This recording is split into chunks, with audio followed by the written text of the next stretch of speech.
Thank you for joining me.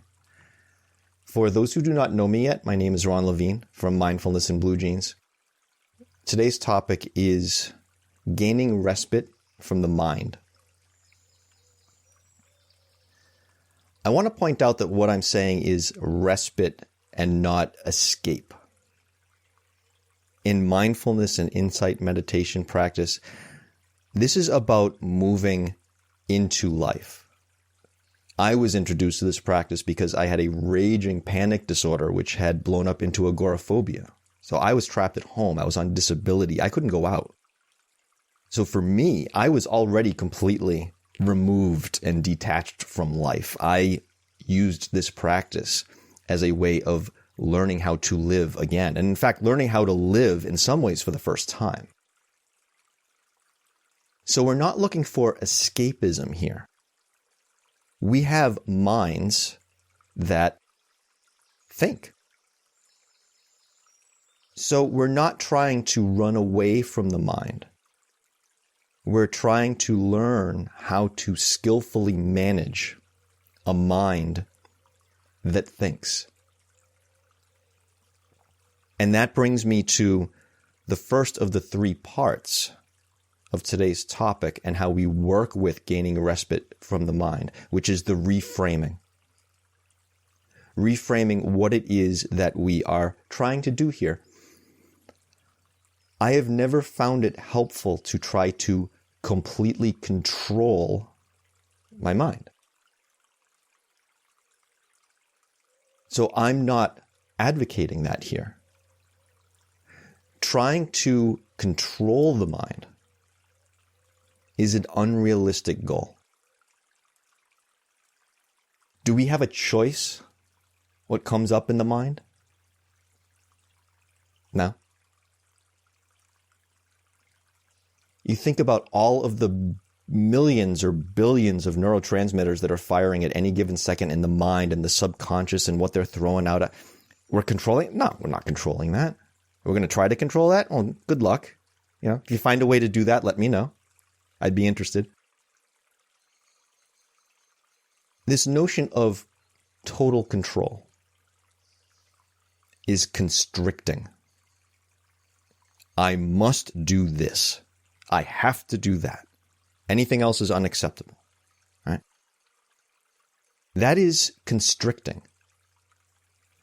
We don't want to constrict here. We want to expand. Instead of I must do this, it's I can allow this. Very different experience. There's a softening rather than a hardening, an easing rather than a pushing. There's some power there instead of force. Right? I know sometimes when I'm trying to control something very hard, I can feel myself developing tunnel vision. And when I think back later to how it felt, I actually see it with this tunnel vision. It's very constricting. The freedom is in the space, in the expansion. So what I like to offer as a technique for this is to imagine that the mind and all of its activity is in a corral. A corral that is flexible so that whatever is going on inside not only has space to move, but that corral can grow to accommodate the activity that is happening within. So we're going to start with that reframing. We can allow the mind's activity in a flexible corral, an enclosure that can expand or shrink as needed.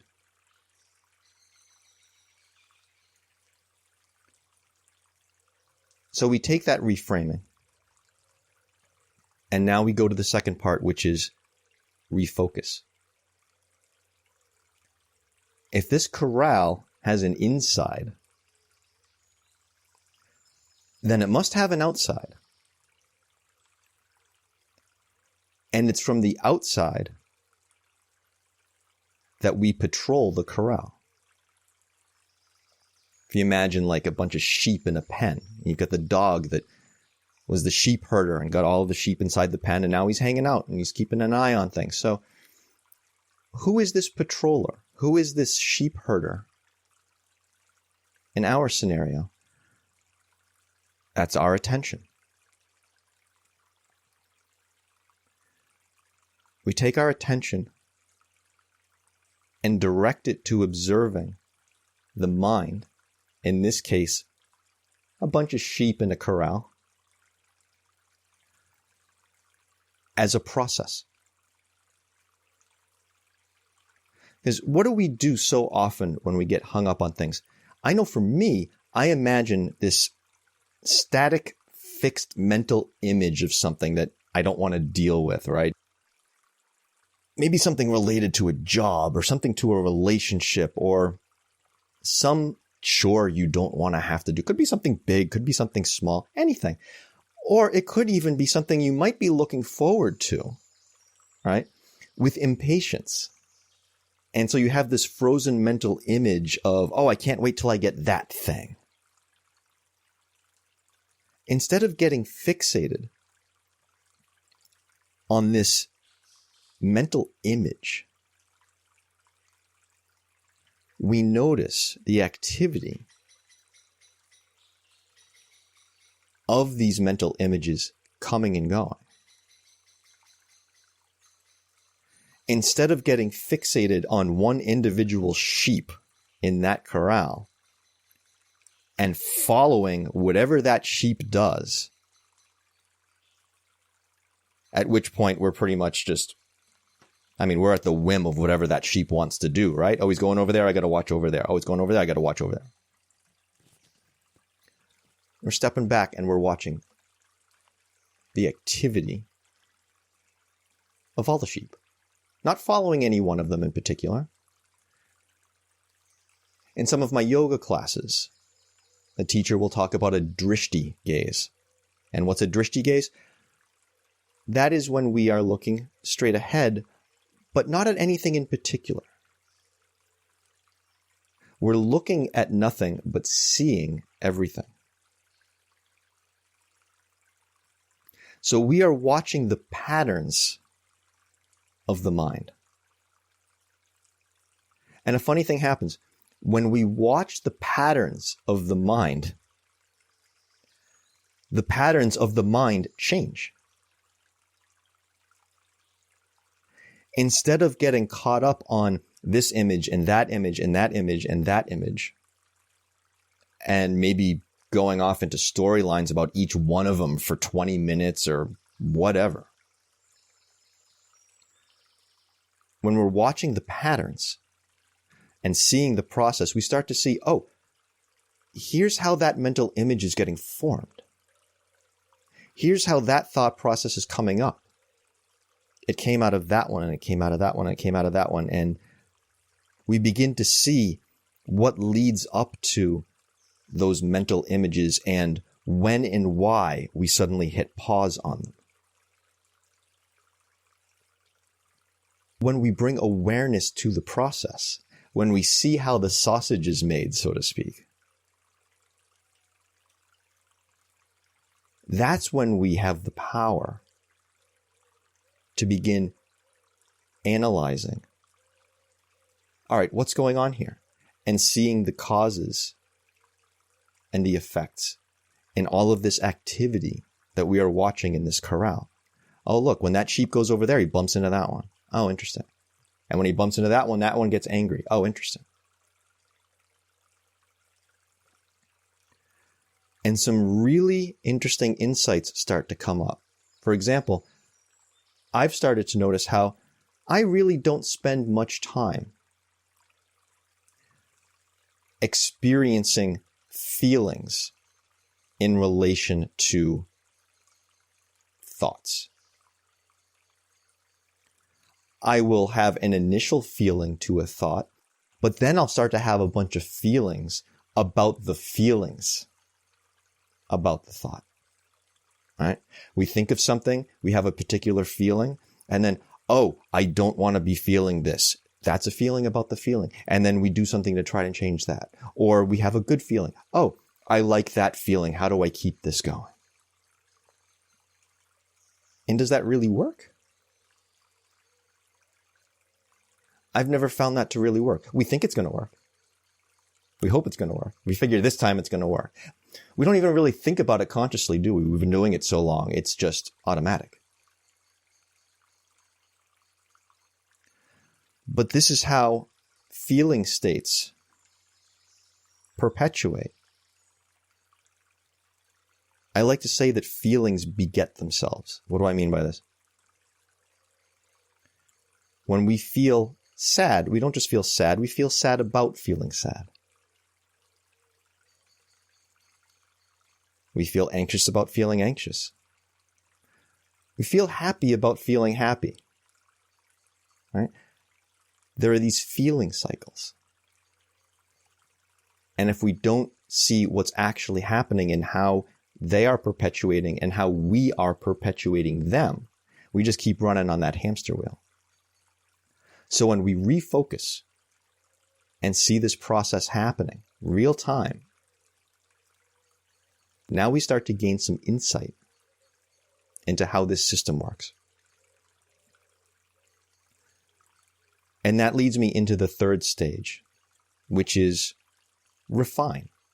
The refinement of this process as we begin to notice this system and the mechanisms of how thinking and feeling play off of each other. We begin to see with greater and greater subtlety these relationships. For example, when something is agitating us, we think we want to stop the thing that's agitating us. What I have found is we don't want to stop the thing that's agitating us. We want to stop feeling agitated. I'll give you an example. A couple of years ago, when the pandemic had started, I was working from home, and one day I heard a whole bunch of horns honking going up my street. And my first thought, of course, was, someone was doing something stupid out on the road, right? And people are getting angry and there's some kind of road rage or whatever. And it's going on for like 30 seconds, 40 seconds. I'm like, what is going on out there? And I started to feel like, people, get it together. What's wrong with you? Right?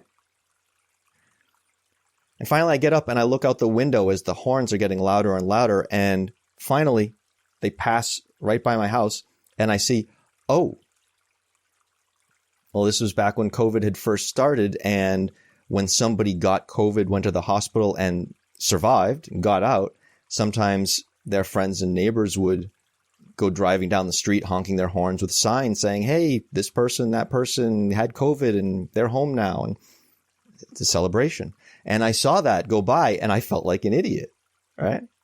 Here I was getting frustrated by these horns and this noise and then I look outside and I'm like, oh, wow.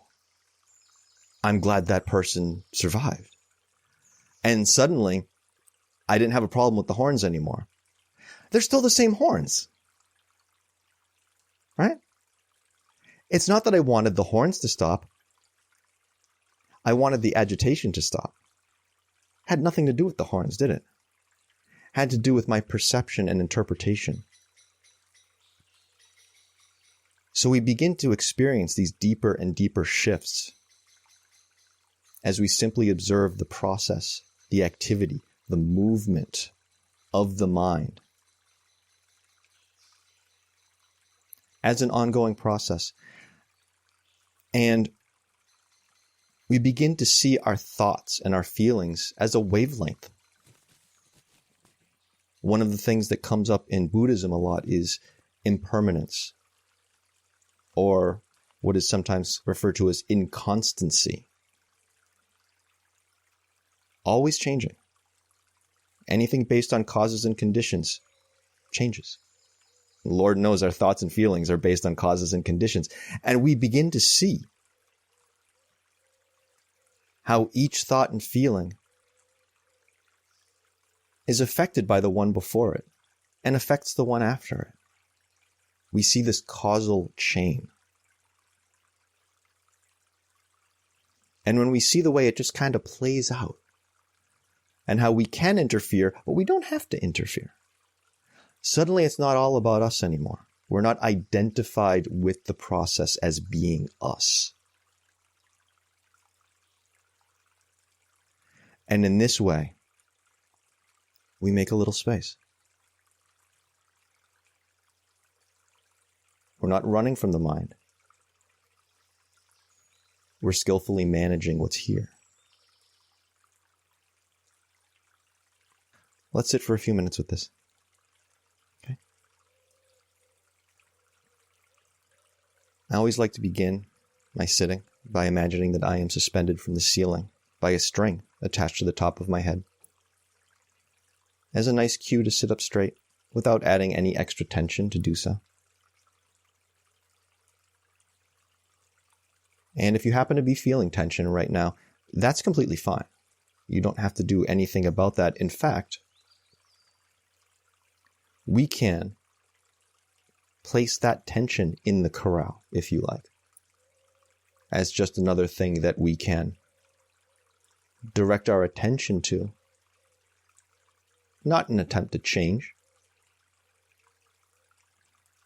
just to see what it does. Again, we can expand or shrink that corral however is necessary. Our space on the outside of that corral is limitless.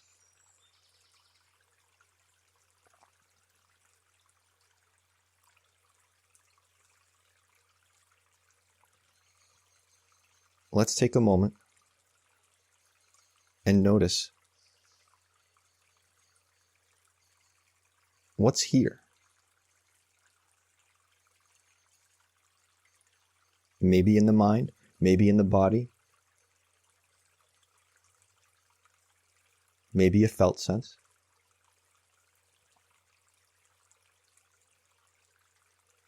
Observing it in the corral.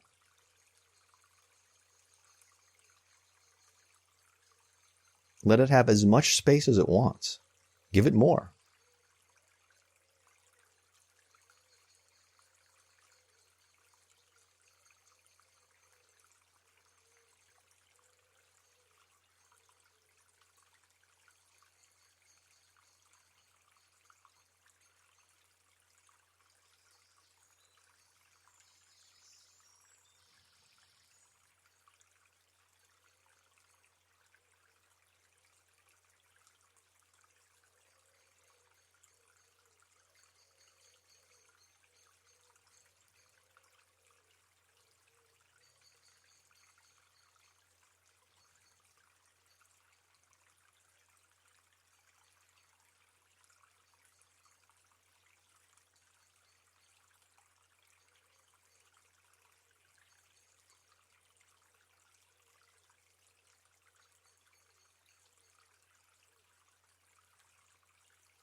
And if you haven't already, you may start to bring some attention to the breathing as well.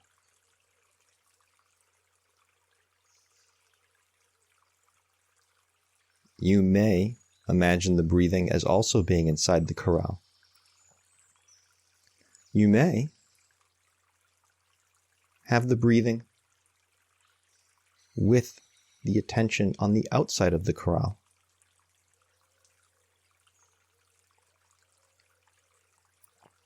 You might also allow the breathing to freely pass in and out of the corral.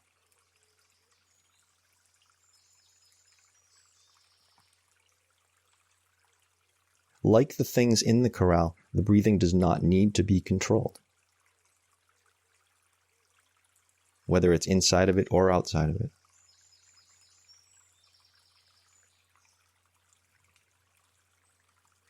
We can simply observe the in-breath and the out-breath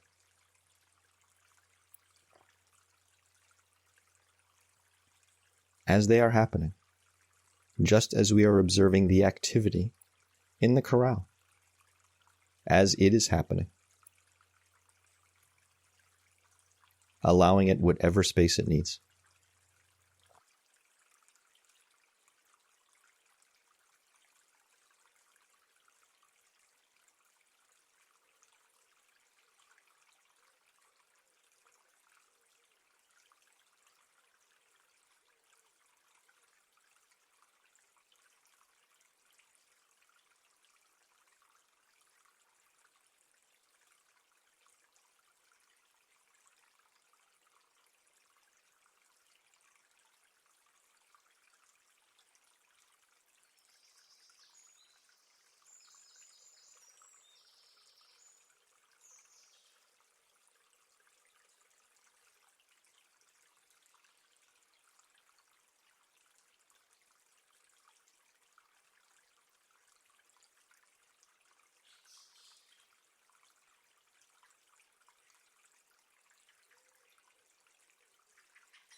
If you find that there's a lot of activity going on in your corral,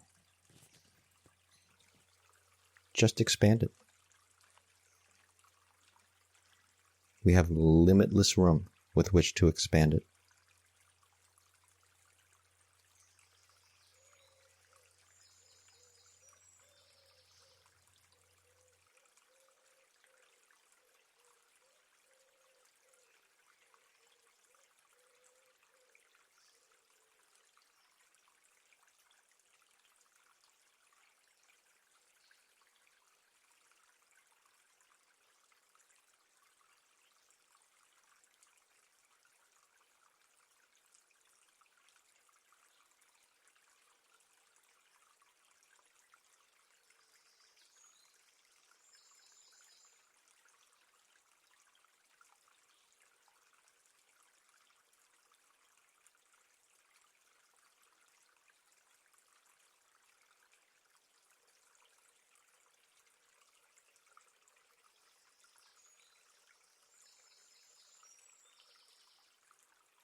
Using the breathing as an anchor, you may try to note just one section of activity in the corral.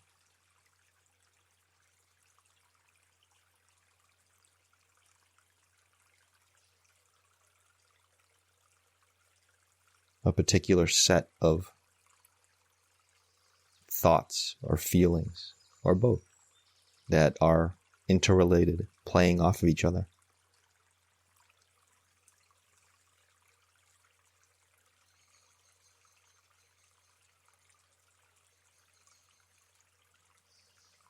Noting how one thought or feeling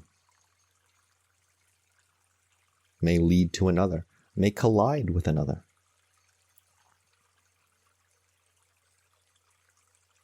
Really just focusing in on this one small section of the corral so you can watch this linear sort of process play out. This leads to that, and leads to that, leads to that. Or you could zoom out and just see the entire corral as the swirling mass of raw energy that it is. And see that the same way that we are generating storylines about each individual thought and feeling based on how we feel about it, we also generate storylines about the whole huge mass of energy.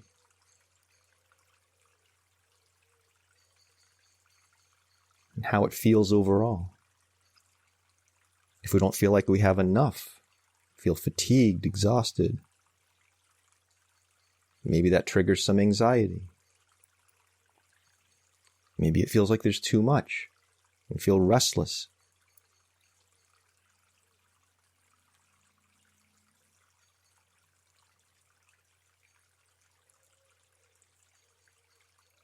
There's the raw energy in the corral, and then there's the storyline we're spinning about it.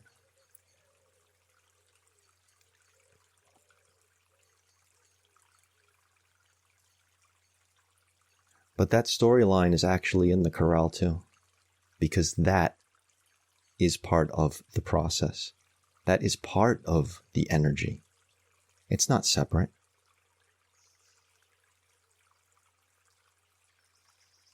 And in fact, that's the part we're really here to see. Because that's the part that we're doing. That's our creation. And is it helping us?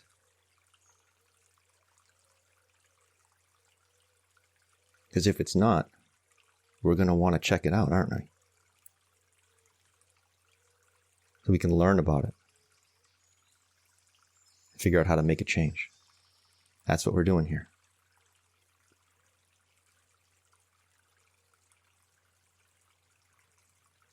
Making a little space.